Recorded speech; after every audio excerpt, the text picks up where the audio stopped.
Let's go to another video, but first subscribe and leave a like to strengthen the channel. Now, let's go. There was blood in the mud. A lot of blood. Two adult zebras lay on the ground, their bodies still warm, while a pack of hyenas tore at the remains with grunts that cut through the hot morning air. The savannah does not forgive. That Kasai had already known for 18 years of life. But what she saw at that moment made even her, an old gorilla hardened by pain, stop completely. In the middle of the chaos, pressed against the belly of the dead mother, there was a newborn zebra foal. Too small, its legs still wobbly, its fur damp, its eyes wide open without understanding what was happening around it. The hyenas had not yet noticed the foal, or they had, and were simply waiting for the right moment. Kasai was 18 years old. For a female gorilla, that is a lot. Her joints ached on cold mornings. The movements that were once agile now required considerable effort. She had lived alone since she lost her last infant 2 years earlier, a loss that no creature, human or animal, can describe with words. After that day, she stopped looking for a troop, stopped looking for anything at all. But there she was, standing less than 30 meters from the foal, feeling something she had not felt in a long time. It was not hunger. It was something else, something older than any instinct. The hyenas moved toward the foal. Kasai moved before them.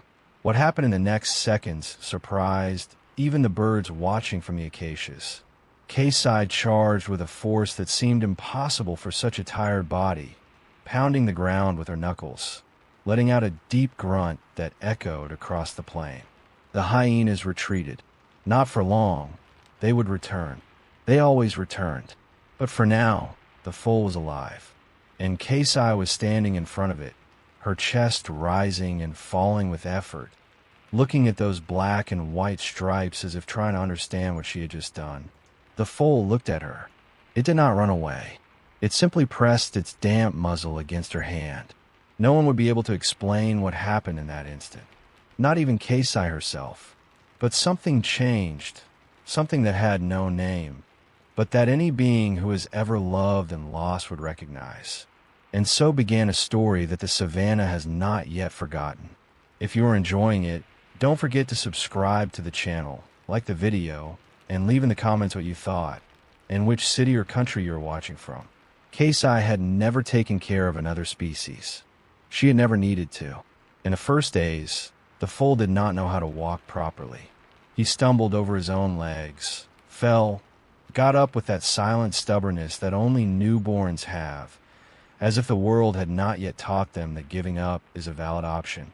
Kasai stayed close, without touching much, without moving away, just present.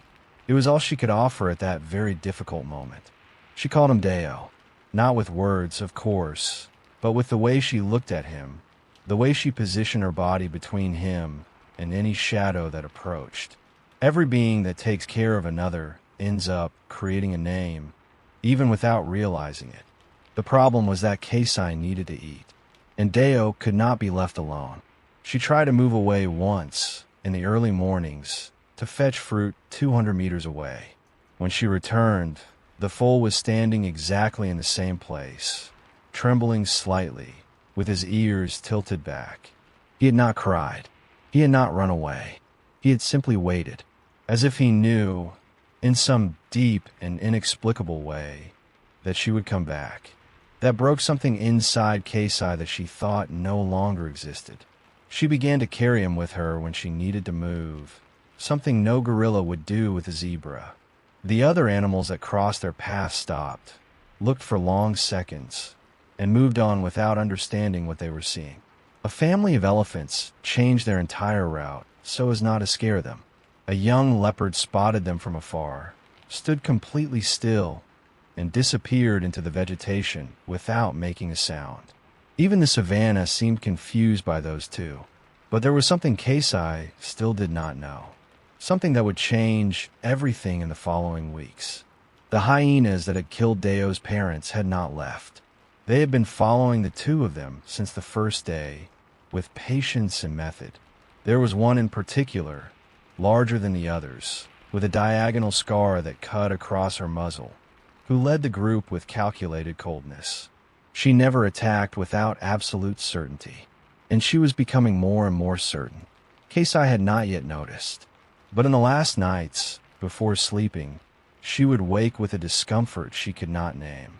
Something in the air was different. Something was coming. And while Deo slept peacefully pressed against her side, Kasai stared into the darkness of the savannah, unable to close her eyes completely. It was on a windless morning that Kasai understood what she needed to do. Deo was 3 weeks old and already running. Not well. He still slipped on the wet grass, still misjudged distances, but he ran with a careless joy that was painful to watch. And every time he sped up and looked back to check if she was watching, Kasai felt something that had no name but took up space in her chest. She knew, however, that running was not enough. The savannah does not forgive those who do not know its signs. Kasai began to teach them one by one, the way gorillas teach their young, with the body, with presence, with silent repetition. When the wind changed direction, she stopped and remained still until Deo did the same. When a bird flew low in silence, she crouched down. Deo learned by watching. He was fast, faster than she expected. But there was one lesson Kasai still did not know how to give. The herd of zebras was 4 days' walk to the north. She had seen their dust on the horizon weeks earlier, even before finding Deo. She knew he needed to get there, that it was his place among his own, with smells and sounds she could never provide. That certainty hurt in a specific way, not like loss, but like a responsibility too heavy for a body already so tired. And there was another problem. Kasai's joints were getting worse. On the coldest mornings, she could barely open her hands completely. It took almost an hour for her body to warm enough to move without pain. She hid this from Deo, not that he would understand, but because something in her refused to show weakness in front of him. She was everything he had, and everything he had needed to be enough. It was on one of those painful mornings that she realized she was being followed closely. The trail was fresh in the mud, near the watering hole. Large paws, irregular pattern, the scarred hyena. She had come within less than 50 meters during the night. She had watched the two of them sleep, and she had left without attacking, which was worse than any direct attack. It meant she was still waiting for the perfect moment. Kasai looked at Deo, who drank water calmly without knowing anything. She needed to act before that moment arrived. They attacked on the third night of walking. Kasai had chosen a longer path on purpose, skirting the line of tall bushes, avoiding open ground, stopping every hour to check the wind. Deo followed without complaint, his small hooves adapting to her pace with a trust she was not sure she deserved. They were less than a day from the herd. Kasai could smell the zebras on the cold night breeze. That was when the silence changed quality. It was not a sound that alerted Kasai. It was its complete absence. The crickets stopped. The night birds vanished as if someone had turned off the noise. The entire savannah held its breath for 2 seconds, and Kasai knew that silence the way she knew the pain in her hands. It was the silence that comes before everything collapses. She pushed Deo down with her arm and stood up. They came from 3 sides at the same time. 6 hyenas, coordinated, fast, with that broken gallop that confuses any prey. The scarred one came in the center, straight ahead, without hesitation. Kasai did not retreat. She charged. If you want to see more content like this, the best way to ensure that is by subscribing and leaving a like. That way, YouTube understands that you are part of our community. Take advantage and leave a shout out with the name of your city below. The impact was brutal. She took a deep bite to her left shoulder before managing to drive the first hyena away with a blow that threw it 2 meters aside. Deo stood still behind her, motionless, exactly as she had taught him. He did not run. He trusted. That gave Kasai strength her body no longer had. She fought with everything that remained. With her arms, with her weight, with the cry that came from deep in her chest, and echoed across the plain like thunder. 2 hyenas retreated. 2 more hesitated. But the scarred one kept advancing, and there was blood on the ground, Keisai's blood. Then something happened that neither of them expected. From the north, drawn by the noise, a herd arrived in motion. Dozens of adult zebras, heavy, with the thunder of hooves shaking the earth. They did not leave. They stayed. They formed a semicircle around Keisai and Deo, snorting, striking their hooves, raising a living barrier the hyenas did not dare to cross. The scarred one stopped, looked at Keisai, then at the herd, and retreated for the first time. Deo walked toward the zebras without looking back, and then stopped, turned his neck, and looked at Keisai one last time. She was on her knees, bleeding, but she was smiling, in the only way a gorilla can smile. Keisai did not die that night, but something inside her knew it was not far away. She remained still for a long time after the herd disappeared into the darkness, taking Deo with it. Her shoulder throbbed. The ground was cold. She lay down on her side slowly, like someone finally allowing the body to do what it had been asking for weeks, and kept looking at the savannah sky. There was no regret. That was what surprised her. She had spent 2 years thinking her purpose had ended along with her infants, that what remained of Keisai was an aging body waiting for the end.